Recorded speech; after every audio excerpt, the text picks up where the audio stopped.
ജനങ്ങൾ എത്രമേൽ ഈ സർക്കാരിനെ വെറുത്തിരിക്കുന്ന ഒരു പിണറായി വിജയൻ സർക്കാരിനെ താഴെ ഇറക്കാനുള്ള ഒരു സെമി ഫൈനൽ പോരാട്ടമാണെന്നുള്ള കാര്യത്തിൽ ജനങ്ങൾക്ക് സാമ്പത്തിക ഞെരുക്കം കാരണം കേരളത്തെ മുച്ചൂട് മുടിച്ചിരിക്കുകയാണ്. കാലം കൊണ്ട് മാത്രം ഏതാണ്ട് 2.5 ലക്ഷം കോടി 3 ലക്ഷം കോടി രൂപ അധികമാടിനെ പ്ലാവില കാണിക്കുന്നത് പോലെ BJP കൊണ്ടു നടക്കുന്നതാണ്. ഓരോ തെരഞ്ഞെടുപ്പൊക്കെ അയക്കുമ്പോഴേക്കും അദ്ദേഹം BJPക്ക് വേണ്ടി എല്ലാ വിടുപണിയും ചെയ്യാൻ നേരത്ത് കഴുക്കോലടക്കം ഊരി വിൽക്കുന്ന ചില കഥാപാത്രങ്ങളെ കാണാറുണ്ട്. അതുപോലെയാണ് കേരളത്തിലെ മുഖ്യമന്ത്രി.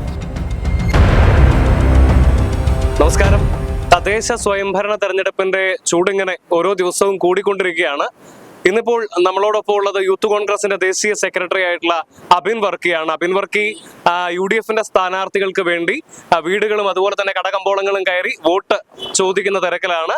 യൂത്ത് കോൺഗ്രസിന്റെ ദേശീയ സെക്രട്ടറി അബിൻ വർക്കിയോട് നമുക്ക് UDFന്റെ സാധ്യതകളെ കുറിച്ച് ചോദിക്കാം. തീർച്ചയായിട്ടും UDFന്റെ ചരിത്രത്തിലെ ഏറ്റവും വലിയ ഒരു പഞ്ചായത്ത് വിജയമായിരിക്കും ഈ വരാൻ പോകുന്ന തെരഞ്ഞെടുപ്പ് എന്നുള്ള കാര്യത്തിൽ യാതൊരു സംശയമില്ല. കാരണം ജനങ്ങൾ എത്രമേൽ ഈ സർക്കാരിനെ വെറുത്തിരിക്കുന്ന ഒരു കാലഘട്ടത്തിലാണ്. ഞങ്ങൾ ഓരോ വീടുകൾ കയറി ഇറങ്ങുമ്പോഴും ആ ജനങ്ങളുടെ പ്രയാസം, അടിസ്ഥാനപരമായ എല്ലാ ആവശ്യങ്ങളിലും തന്നെ വലിയ ജനവിരുദ്ധത നിറച്ച ഒരു സർക്കാരാണ് കേരളം ഭരിക്കുന്നത്. അതുകൊണ്ട് തന്നെ ഈ പിണറായി വിജയൻ സർക്കാരിനെ താഴെ ഇറക്കാനുള്ള ഒരു സെമി ഫൈനൽ പോരാട്ടമാണെന്നുള്ള കാര്യത്തിൽ ജനങ്ങൾക്ക് സംശയമില്ല. ഈ സെമി ഫൈനൽ ജയിപ്പിച്ചാലേ ഫൈനൽ ജയിക്കുകയുള്ളൂ എന്നുള്ള കാര്യത്തിലും ജനങ്ങൾക്ക് സംശയമില്ല. അതുകൊണ്ട് തന്നെ ഗ്രാമാന്തരങ്ങളിൽ, കോർപ്പറേഷനുകളിലെല്ലാം UDFന് അനുകൂലമായ വലിയൊരു വികാരമുണ്ട്. അത് വലിയ ട്രെൻഡായി മാറും. ഞങ്ങൾക്ക് വലിയ വിജയം ഞങ്ങൾക്ക് ഈ പഞ്ചായത്ത് തെരഞ്ഞെടുപ്പിലുണ്ട്. വലിയ സാമ്പത്തിക ഞെരുക്കമൊക്കെ പറയുമ്പോൾ മുഖ്യമന്ത്രി കഴിഞ്ഞ ദിവസം 1 കോടിയിൽ പരം രൂപ ചെലവാക്കിയിട്ട് പുതിയ വാഹനങ്ങൾ മുഖ്യമന്ത്രിക്ക് വേണ്ടിയിട്ട് ഒരുങ്ങുകയാണ്. എന്താണ് ഈ ഒരു ഇതിനെക്കുറിച്ച്? അത് ഈ കഥാനായകൻ സിനിമയിൽ നമ്മൾ ഈ തറവാട് മുടിയാൻ നേരത്ത് കഴുക്കോലടക്കം ഊരി വിൽക്കുന്ന ചില കഥാപാത്രങ്ങളെ കാണാറുണ്ട്. അതുപോലെയാണ് കേരളത്തിലെ മുഖ്യമന്ത്രി. ഈ സാമ്പത്തിക ഞെരുക്കം കാരണം കേരളത്തെ മുച്ചൂട് മുടിച്ചിരിക്കുകയാണ്. ഈ കഴിഞ്ഞ 9 കൊല്ലക്കാലം കൊണ്ട് മാത്രം ഏതാണ്ട് 2.5 ലക്ഷം കോടി 3 ലക്ഷം കോടി രൂപ അധികമായി കടമെടുത്ത സർക്കാരാണ് കേരളം ഭരിക്കുന്നത്. 1957 മുതൽ 2016 വരെ കേരളത്തിന്റെ ആകെ കടം 1.5 ലക്ഷം കോടിയായിരുന്നെങ്കിൽ ഇന്നത് 4.5 ലക്ഷം കോടിയായി. എന്ന് പറഞ്ഞാൽ ആ 50-60 കൊല്ലത്തെ സർക്കാർ എടുത്തതിന്റെ ഇരട്ടി കാശാണ് ഈ 9 കൊല്ലം കൊണ്ട് പിണറായി വിജയൻ എടുത്തിരിക്കുന്നത്. അത് അദ്ദേഹത്തിന്റെ ആഡംബര ജീവിതത്തിനും കൂടിയാണ് എടുത്തിരിക്കുന്നത്. അപ്പോൾ അദ്ദേഹം ഈ അവസാന ഘട്ടത്തിൽ ഈ ഇറങ്ങാൻ പോവുകയാണെന്നുള്ള പൂർണ്ണ ബോധ്യം ഉണ്ടാകുമ്പോൾ എങ്ങനെ അവസാനത്തെ കഴുക്കോല് വരെ ഊരി വിറ്റിട്ട് വേണം പോകാനെന്നുള്ള മനോഭാവത്തോടു കൂടിയാണ് പിണറായി വിജയൻ പോകുന്നത്. അപ്പൊ അതൊക്കെ ധൂർത്തിന്റെ അങ്ങേയറ്റത്തെയാണ്. ഈ സാമ്പത്തിക പ്രതിസന്ധി രൂക്ഷമായിരിക്കുന്ന കാലഘട്ടത്തിൽ ധൂർത്തിന്റെ അങ്ങേയറ്റത്തെ ഒരു പ്രവൃത്തിയാണ് ശ്രീ പിണറായി വിജയൻ ചെയ്യുന്നത്. ഇതൊക്കെ ജനങ്ങൾ വിലയിരുത്തുമെന്നുള്ള കാര്യത്തിൽ സംശയം വേണം. അതിപ്പോ മുഖ്യമന്ത്രിയുടെ SNC ലാവ്ലിൻ കേസ് 47ാമത്തെ തവണയാണ് അടുത്ത ആഴ്ച വരുന്നത്. 46 തവണയും CBI വക്കീലിന് പനിയായിരുന്നു. 47ാമത്തെ തവണയും പനിയായിരിക്കും.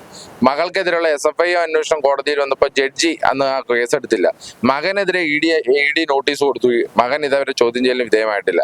ഇപ്പോൾ മുഖ്യമന്ത്രിക്കെതിരെ ED നോട്ടീസ്. അതും ചുമ്മാ തമാശക്കാണ്. ഇദ്ദേഹത്തെ ഈ ആടിനെ പ്ലാവില കാണിക്കുന്നത് പോലെ BJP കൊണ്ടു നടക്കുന്നതാണ്. ഓരോ തെരഞ്ഞെടുപ്പ് വരുമ്പോഴും ഇദ്ദേഹത്തിനെ ബ്ലാക്ക്മെയിൽ ചെയ്യുന്നതിന് വേണ്ടി ഓരോ ED നോട്ടീസൊക്കെ അയക്കുമ്പോഴേക്കും അദ്ദേഹം BJPക്ക് വേണ്ടി എല്ലാ വിടുപണിയും ചെയ്യും. ഇപ്പൊ PM ശ്രീ ഒപ്പിട്ടതുപോലെ അല്ലെങ്കിൽ ലേബർ കോഡിന് വേണ്ടി ബൈലോ ഉണ്ടാക്കിയതുപോലെ ഈ നാട്ടിൽ നരേന്ദ്രമോദിക്കെതിരെയും അമിത്ഷായ്ക്കെതിരെയും ഒരു വാക്കുകൊണ്ട് പോലും വിമർശനം ഉന്നയിക്കാത്ത മുഖ്യമന്ത്രി ഇനി അടുത്ത നിയമസഭാ തെരഞ്ഞെടുപ്പിൽ എന്ത് അഡ്ജസ്റ്റ്മെന്റ് ആണ് കേരളത്തിൽ നടത്താൻ പോകുന്നതെന്നുള്ളതാണ് കേരളം കാത്തിരിക്കുന്നത്. പക്ഷെ അതിനെയൊക്കെ പ്രതിരോധിച്ച്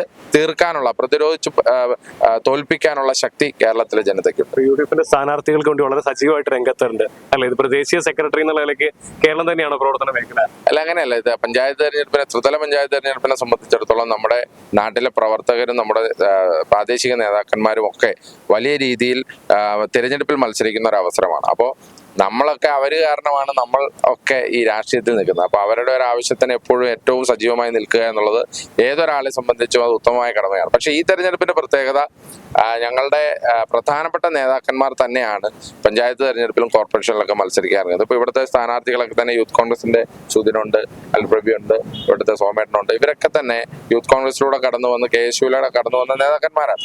അപ്പോൾ ആ നേതാക്കന്മാർക്ക് വേണ്ടി വോട്ട് ചോദിക്കുക എന്ന് പറഞ്ഞാൽ അത് ഞങ്ങളുടെ ഉത്തരവാദിത്തമാണ്. അത് എന്തെങ്കിലും രീതിയിലുള്ള ഒരു ജോലിയുടെ ഭാഗമോ അല്ലെങ്കിൽ പാർട്ടി അസൈൻമെന്റിന്റെ ഭാഗമോ അല്ല. അതൊരു പൊതുപ്രവർത്തകൻ, ഒരു കോൺഗ്രസ് പ്രവർത്തകന്റെ ഉത്തരവാദിത്തമാണ്. അതുകൊണ്ടാണ് എല്ലാ സ്ഥലത്തും, ഇപ്പൊ ഇന്നലെ കോഴിക്കോടുണ്ടായിരുന്നു, ഇന്നുമുണ്ട്, നാളെയും മലപ്പുറത്തുണ്ട്, അങ്ങനെ എല്ലാ സ്ഥലത്തും വോട്ടുകൾ ചോദിച്ചു പോകുന്നു. അപ്പോൾ അതിനകത്ത് ഇന്ന ചാർജ് എന്നുള്ളതില്ല, അത് എന്റെ ഒരു പൊതുപ്രവർത്തകൻ എന്നുള്ളതിൽ എന്റെ ഒരു ഉത്തരവാദിത്തമാണ്.